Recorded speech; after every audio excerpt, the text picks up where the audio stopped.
एक बार की बात है, कई सालों पहले नगर खजूरा नाम का एक गांव हुआ करता था।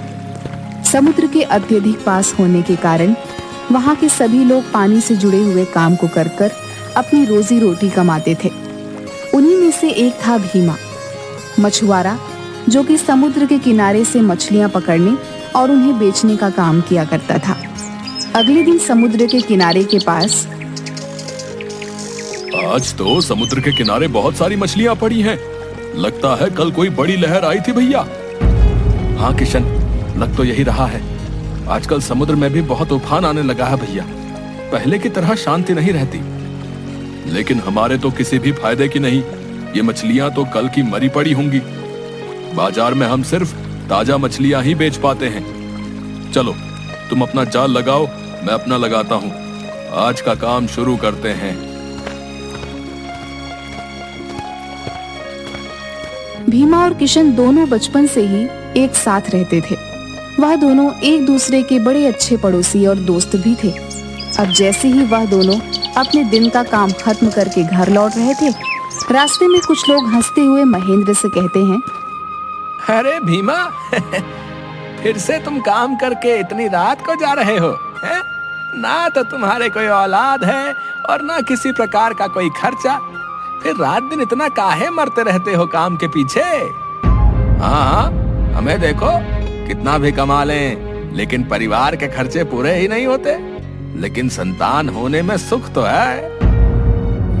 भीमा की शादी को 10 साल हो चुके थे, लेकिन उसके अभी तक कोई भी औलाद नहीं थी।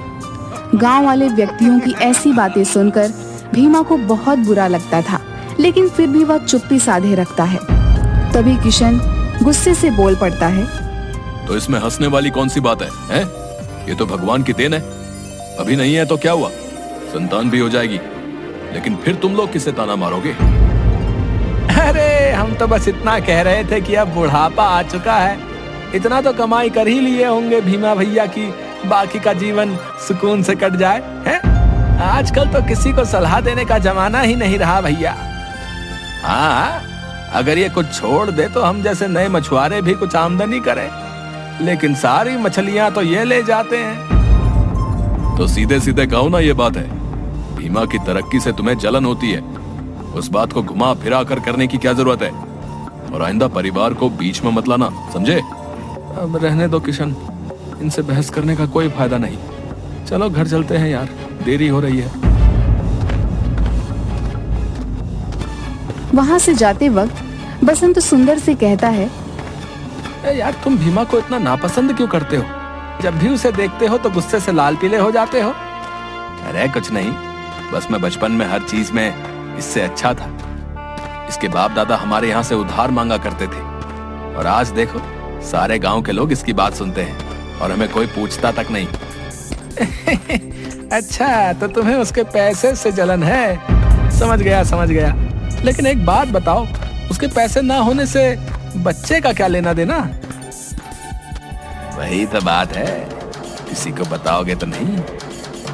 तो फिर तुम्हें बता ही देता हूँ, भीमा के कभी भी बच्चा नहीं होगा। लेकिन तुम इतना यकीन से कैसे कह सकते हो भैया? क्योंकि मैंने ही एक तांत्रिक से विद्या पढ़ाई हुई है कि उनको कभी बच्चा ना हो।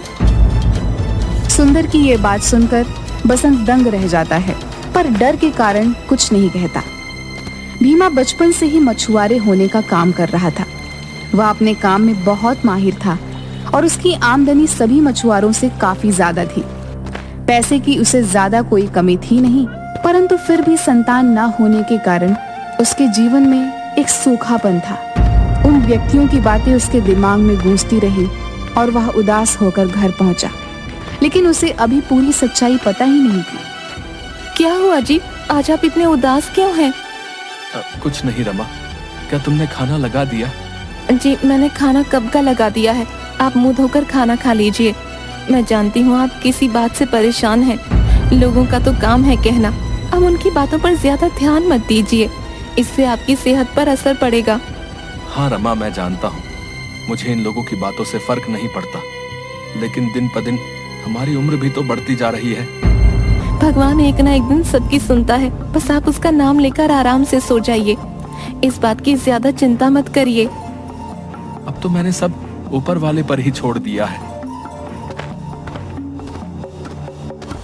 यह बात करके रमा और भीमा दोनों दुखी मन से सो जाते हैं। अब अगले दिन रोज की तरह भीमा सुबह 5 बजे उठकर समुद्र के किनारे मछली पकड़ने पहुंच जाता है। अब वह रोज की तरह अपनी नौका में बैठकर समुद्र के बीच में जाकर अपना जाल फेंकता है और उसमें बहुत सारी मछलियां फंस जाती हैं। लेकिन उसमें से एक बहुत बड़ी गोल्डन कलर की मछली भी फंस जाती है। अब वह जैसे ही जाल ऊपर खींचता है तो वह देखता है कि वह मछली बोल रही थी, मुझे छोड़ दो मछुआरे, मैं कोई आम मछली नहीं हूँ। अगर तुम मुझे समुद्र में वापस छोड़ देते हो तो मैं तुम्हें तुम्हारी मनचाही इच्छा पूरी करने का वरदान दूंगी। पहले तो भीमा उस मछली को बोलते देख बहुत डर जाता है, पर बाद में अपने नरम स्वभाव के कारण वह मछली को मुस्कुराकर कहता है, मैं भगवान की दिव्य शक्तियों में विश्वास रखता हूँ। मैं तुम्हें अवश्य ही छोड़ दूंगा। अगर तुम बोल सकती हो तो तुम जरूर इंसानों की ही तरह किसी दूसरी दिव्य दुनिया से हो। इतना कहकर वह उस गोल्डन मछली को समुद्र में वापस छोड़ देता है। उस मछली को समुद्र में छोड़ते ही वह देखता है कि वह मछली एक सुंदर महिला में बदल जाती है। वह सफेद कपड़े पहने समुद्र के बीचों बीच खड़ी हो जाती है और भीमा से कहती है, मैं समुद्र में रहने वाले जीव जंतुओं की महारानी जल देवी हूँ। मैं गलती से राजमहल से दूर हो गई थी और समुद्र के किनारे आ गई थी। मैं तुम्हारी इस उदारता से बहुत प्रसन्न हूँ। बताओ तुम मुझसे क्या मांगना चाहते हो? धन, दौलत, मकान, जो तुम मांगना चाहो। सबसे पहले तो मैं समुद्र की रानी को प्रणाम करता हूँ। वैसे तो मुझे आपसे धन या दौलत जैसा कुछ नहीं चाहिए, परंतु मेरी कोई संतान नहीं है। अगर आप मुझे संतान प्राप्ति का आशीर्वाद देते तो मैं उसे जीवन दान की तरह समझूंगा। तथास्तु भवः, जैसा तुम चाहो वत्स। उसके हाथ से बहुत तेज बिजली की रोशनी चमकती है। तभी भीमा के हाथ में एक फल आ जाता है। ये फल जाकर अपनी पत्नी को दे देना। वो इसे आज से 5 दिन बाद पूर्णिमा की रात को खा लेगी। उसके बाद से सब ठीक हो जाएगा। ये है मेरा आशीर्वाद। ध्यान रहे तुम मेरे बारे में और इस फल के बारे में किसी को कभी नहीं बता सकते। जी महारानी, मैं ध्यान रखूंगा। मैं अपनी पूरी कोशिश करूंगा कि मैं आपका सच गलती से भी किसी के सामने ना बोलूं। एक बात और, तुम्हारे बच्चे के पेट में होने के वक्त पर तुम्हें उसका बहुत ध्यान रखना है। कोई है जो उसे नुकसान पहुंचाना चाहेगा।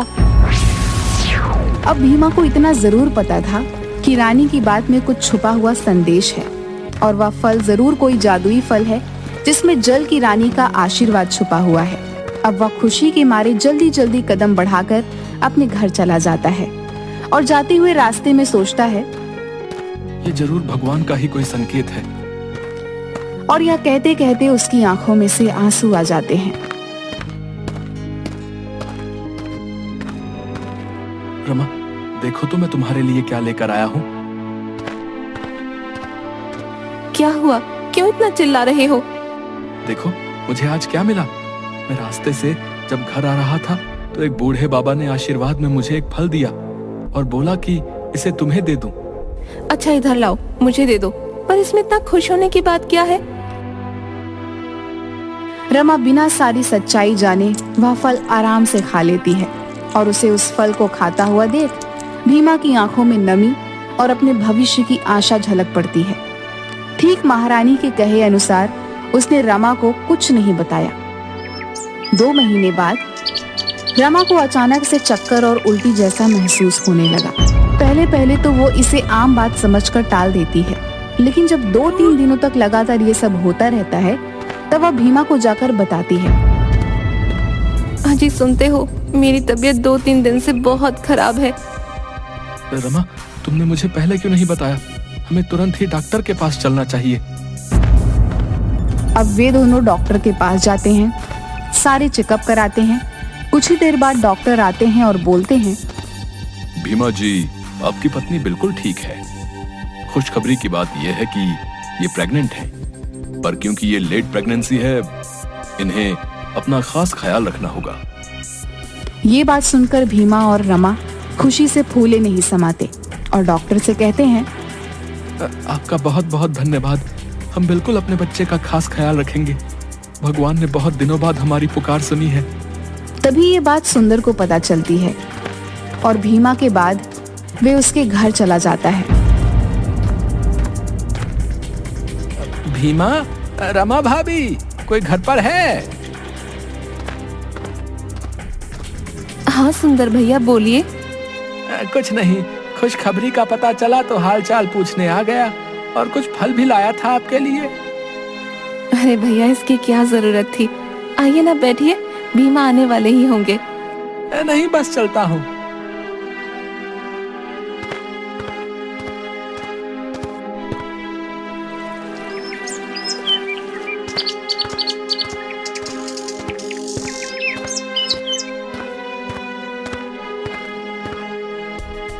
ये क्या, तुम सेब खा रही हो?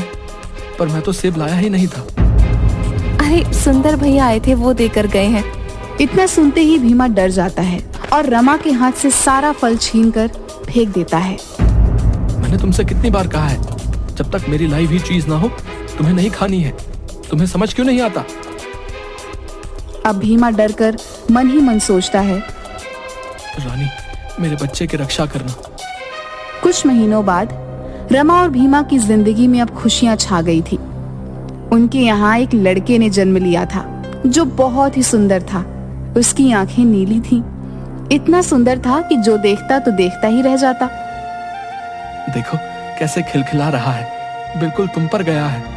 हाँ वो तो है, पर हम इसका नाम क्या रखेंगे? इसका नाम हम बट्टू रखेंगे। पर क्यों? और भी तो बहुत अच्छे अच्छे नाम हैं। वो मैं तुम्हें नहीं बता सकता। भीमा मुस्कुरा देता है। ये नाम उसने पानी से जुड़ा हुआ रखा था। वह मछली वाली बात अपनी जुबान पर नहीं आने देता। उसने यह बात सालों से छुपा कर रखी थी।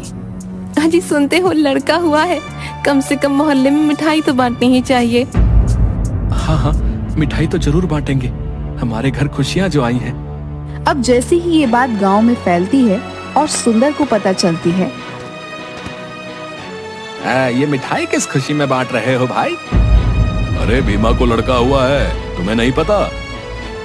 लेकिन ऐसा कैसे हो सकता है? मैंने तो उसके पेट पड़ते ही भीमा की पत्नी को दवाई दे दी थी।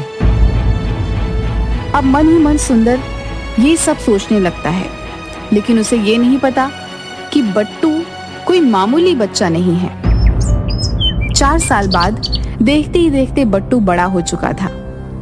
उसकी नीली हुई चमकती आंख और उसका मुस्कुराता हुआ चेहरा पहले जैसा ही था, मानो साक्षात देव जन्मा हो। बट्टू जरा इधर आना तो। अब बट्टू रमा के पास आकर बच्चों जैसी आवाज में बोलता है, पापा किधर है? मुझे उनके पास जाना है। पापा बाहर काम पर गए हैं बेटा, तुम उनके पास नहीं जा सकते। अब किसी वजह से बट्टू रोते रोते चुप ही नहीं होता। तभी रमा कहती है, यह आज इतना क्यों रो रहा है? ये तो कभी इतना नहीं रोता। वो जैसे ही उसे घर के बाहर अपने पिता से मिलवाने ले जाती है, वह समुद्र की तरफ बहुत तेजी से भागता है। वह सुनते ही अपने पिता के कपड़े पकड़कर उन्हें घर की तरफ खींचने लगता है। क्या हुआ है बट्टू, इतनी तेजी से क्यों भाग रहे हो? पापा तूफान आ रहा है, घर चलो, सब चलो। पर जब भीमा देखता है तो मौसम एकदम साफ था, लेकिन वह समझ जाता है कि बट्टू जल परी के आशीर्वाद से जन्मा है, इसलिए वे पता लगा सकता है कि आगे तूफान आएगा या नहीं। सभी लोग किनारे से हट जाओ, मैं फिर से कह रहा हूँ कि बहुत तेज तूफान आ रहा है। सभी लोग वहाँ से जल्दी हट जाएं। अरे ये तो हमारा बेवकूफ बना रहा है, हैं? मौसम तो बिल्कुल साफ नजर आ रहा है, देखो। अरे मैं समझ गया इसकी चाल, ये सब इसलिए कर रहा है ताकि सारी मछलियाँ ये पकड़ कर ले जाए। हम तो यहाँ से कहीं नहीं जाएंगे। हाँ, कुछ देर बाद ही बट्टू के बताए अनुसार बहुत तेज तूफान आया और समुद्र से लंबी भयानक लहर उठती है। लोगों के घर, नौका और बहुत सारी चीजें बह जाती हैं। सुंदर और बसंत भीमा की बात नहीं सुनते और वे समुद्र में बह जाते हैं। पापा उन नीले शर्ट वाले अंकल को बचा लो। अब जैसे ही भीमा पीछे मुड़कर देखता है तो सुंदर और बसंत तेज लहरों के साथ बह रहे होते हैं। अब मैं इन्हें कैसे बचाऊं? लहरें बहुत तेज हैं। इन्हें बचाने गया तो मैं भी साथ में बह जाऊंगा। आप उन अंकल को बचाने जाओ पापा, बाकी सब मैं संभाल लूंगा।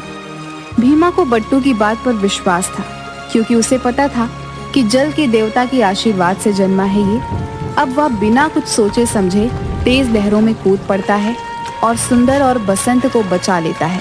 थोड़ी ही दूर खड़ा बट्टू समुद्र की ओर जल की रानी, जल की देवी को देखकर मुस्कुराने लगता है।